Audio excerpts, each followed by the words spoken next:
여러분 안녕하십니까? 성경 인물들의 뒷이야기를 살펴보는 성경인물 탐구 마이크윤 선교사입니다. 오늘은 10번째 시간으로 롯에 대해서 살펴보도록 하겠습니다. 아브라함의 조카이고 소돔에 살다가 가까스로 구출된 롯에 대한 어떤 이야기들이 숨겨져 있을지 우리 함께 살펴보시도록 하겠습니다. 다 같이 가시죠. 뿅! 네, 성경인물 탐구 10번째 롯입니다. 자, 아브라함이 이 롯을 데리고 다녔던 이유가 뭘까요? 아브라함과 롯의 아버지 하란이죠. 이 아브라함의 형이라고 볼 수 있는데 아브라함과 하란 사이에 특별한 일이 있었다고 유대인들의 문헌에는 기록이 되어 있습니다. 무슨 일이 있었는가? 아브라함이 우상 파괴자라는 건 제가 말씀을 드렸죠. 갈대아 우르에서 우상 판매업을 하고 있던 아버지의 샵에 우상들을 이제 최종적으로 없애려고 아브라함이 결국은 그 우상들을 태우는 불을 지르게 됩니다. 그런데 그때 이 우상들의 값을 아깝게 여긴 롯의 아버지 하란이 우상을 조금이라도 더 건지려고 불길에 뛰어들었다가 죽었다는 얘기가 기록이 돼 있죠. 그 뒤로 아브라함은 이 자신의 형의 아들인 이 롯을 자신이 책임져서 케어해주기 시작했다는 것입니다. 물론 이 이야기는 우리가 확인할 수 있는 부분이 없지만 롯의 처와 뭔가 이 연결되는 듯한 그런 스토리, 아마 비슷한 사상을 갖고 있는 그 가족이었을 거다라는 그런 이해가 깔려 있는 이야기로 보입니다. 자, 두 번째는요. 이 유대문헌에서는 롯과 그의 가족을 좋지 않은 시선으로 바라봅니다. 특별히 재물욕이 있어서 아브라함의 종들과 롯의 종들이 싸우죠. 나중에 유대인들은 아브라함이 롯을 그냥 보내준 게 아니라 롯이 아브라함하고 싸움을 걸어가지고 둘이 거의 감정적으로 갈라선 것처럼 표현들도 하고 있습니다. 자, 두 번째는 롯이 천사들의 손에 이끌려 두 딸들과 함께 도망쳤는데 동굴에 숨어 살면서 이 두 딸들이 자신의 아버지의 대가 끊긴다는 생각에 아들이 없으니까요. 아버지에게 술을 마셔가지고 같이 자서 암몬과 모아 쪽 속에 시조가 된 얘기들이 있죠. 그걸 볼 때 성적으로 타락했고 또 술을 마신 거 보니까 또 그 방탕했다. 그래서 이 세 가지 죄목을 들어서 이 롯의 가문은 이 타락한 가문이다. 그리고 이 모압과 암몬 가문이 나중에 이 뭐 이스라엘 백성의 형제이면서도 가까이 있으면서도 굉장히 괴롭히는 민족이 되지 않습니까? 그래서 이스라엘에게 부담을 주는 역사를 만들게 되죠. 이러한 죄악들을 인해서. 그래서 유대인들은 안식일마다 죄를 짓게 되면 토라의 말씀대로 살지 않고 확실하게 하나님의 언약에 머무르지 않으면 롯처럼 이렇게 될 수 있다라고 경계했다는 거예요. 그래서 롯을 경계의 어떤 교훈의 사례로 이 젊은 사람들, 특별히 아이들에게 가르쳤다는 것입니다. 롯 하면 또 떠오르는 게 롯의 처죠. 유대문헌에 보면 롯의 처를 이딧 혹은 이릿이라고 불렀고요. 돌아서지 말라고 했는데 중간에 돌아서죠. 뭐 여러 설이 있습니다.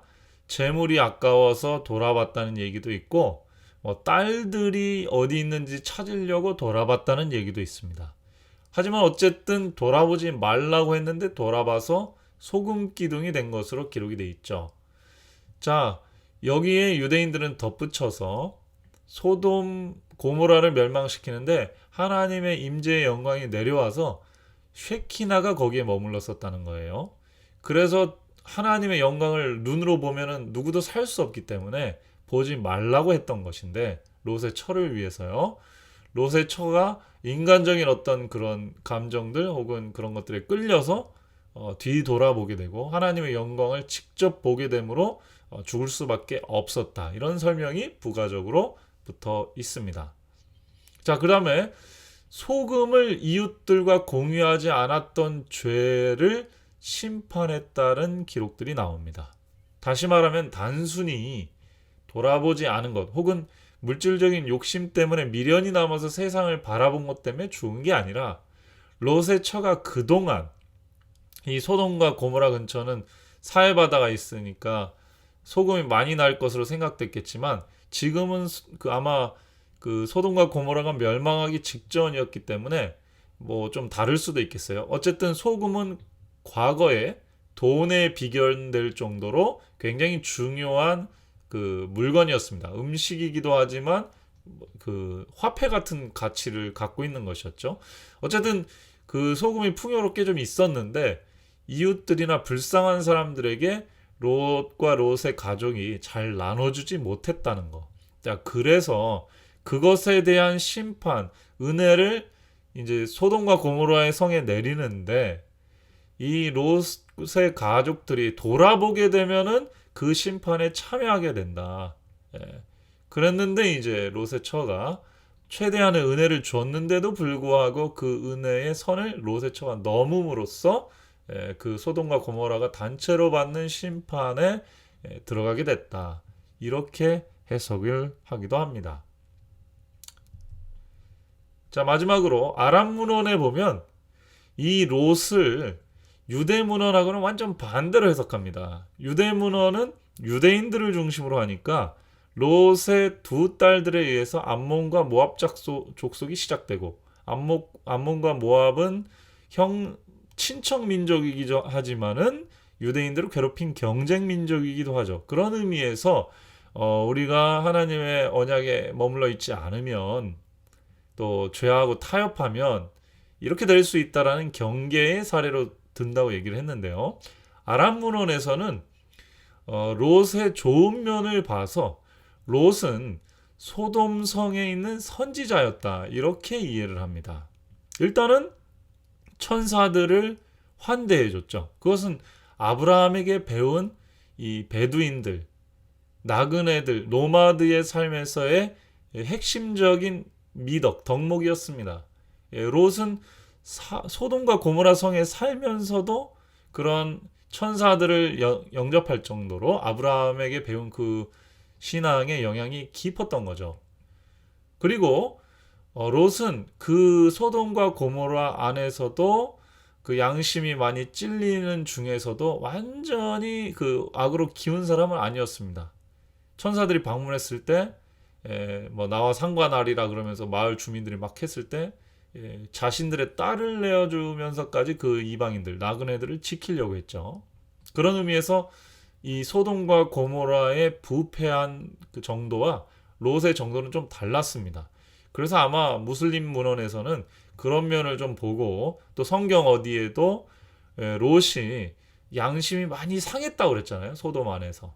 세상 안에서 물질적인 번영과 풍요를 위해서 그렇게 살았지만은 실제로 마음은 그래도 아브라함에게 배운 신앙심이 있는 그런 좀 중간적인 사람들을 나타내는 케이스가 아닌가 이렇게 볼 수 있을 것 같아요. 그러니까 유대인들의 시선에서는 롯이 좀 안 좋은 모습으로 보일 수 있겠죠.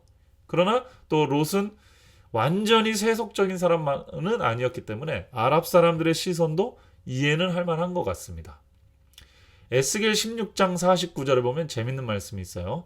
소돔의 죄는 우리가 아는 대로 그냥 단순히 동성연애가 아니라 교만함과 음식물의 풍족함과 태평함이 있으며 또 그가 가난하고 궁핍한 자를 도와주지 아니하며 이렇게 기록되어 있습니다. 소돔과 고모라는 당시에 강을 끼고 있는 아주 풍족하고 땅이 좋은 동네였죠. 그래서 롯과 그의 가족이 거기를 가고 싶어 했습니다. 그러나 이 도시의 큰 죄 중에 하나는 나그네를 대접하거나 가난한 사람을 먹이거나 롯의 처도, 그죠? 소금을 나눠주거나 그런 일을 하지 않았다는 거예요. 아마도 가난한 사람들이 종종 구걸하러 왔거나 또 주변에 지나가고 그렇게 했는데도 양심을 움직이지 않아서 도와주지 않았던 것 같습니다. 그래서 자녀들도 그런 데에 익숙해지고요. 근데 롯은 개인적으로 그래도 그 안에서 좀 선행을 이렇게 베푼 거죠. 그래서 성경에는 나오지 않지만 유대 문헌에 보면 그 롯의 첫째 딸이 있었고, 롯의 첫째 딸은 이 롯처럼 이 소돔과 고모라 성 안에서 선을 행하는 그런 역할을 했고, 그런 그 롯의 선한 계보가 첫째 딸한테 갔는데 첫째 딸은 살아서 나오지를 못한 것으로 표현을 하고 있습니다.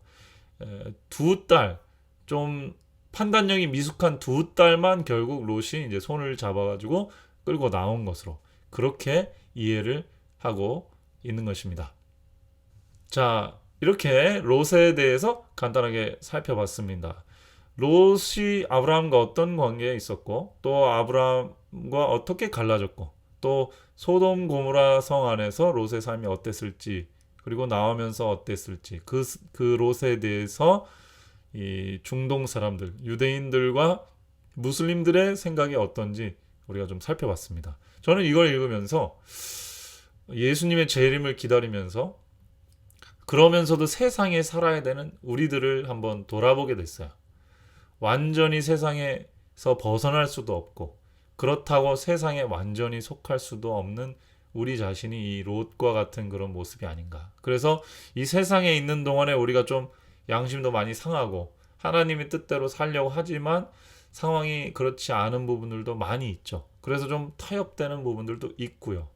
그러나 아브라함은 여기서 예수님을 상징할 수 있겠죠. 우리를 위해서 대속해주고 하나님과 이 타락한 지구 사이에서 울부짖으며 탄원하는 우리의 맏형, 우리의 친척 예수 그리스도가 있음을 기억하고 그분이 보여주신 그 본대로 선한 일을 하고 비록 이 험한 세상에서 살아가더라도 이웃에게 베풀고 또 나그네 된 사람을 이렇게 보살필 때 우리에게 그래도 생명의 길이 열리지 않을까, 그런 생각을 좀 해봅니다. 그리고 우리 속에 또 하나님의 말씀을 지키는 습관이 있어야 나중에 아주 위기 때에 하나님의 말씀을 선택하고 유혹을 선택하지 않을 수 있지 않은가, 그런 교훈을 우리가 자주 이렇게 리마인드하는 것은 필요하지 않나, 그런 생각을 해보게 되었습니다.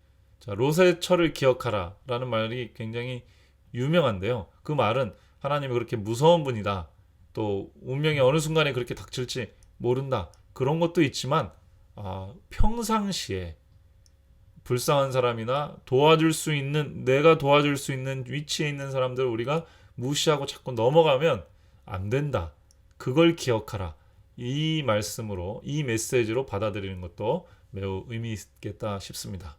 자, 오늘 제가 준비한 건 여기까지고요. 다음에 또 재밌는 이야기로 다시 찾아뵙도록 하겠습니다. 여러분 안녕히 계세요. 바이바이.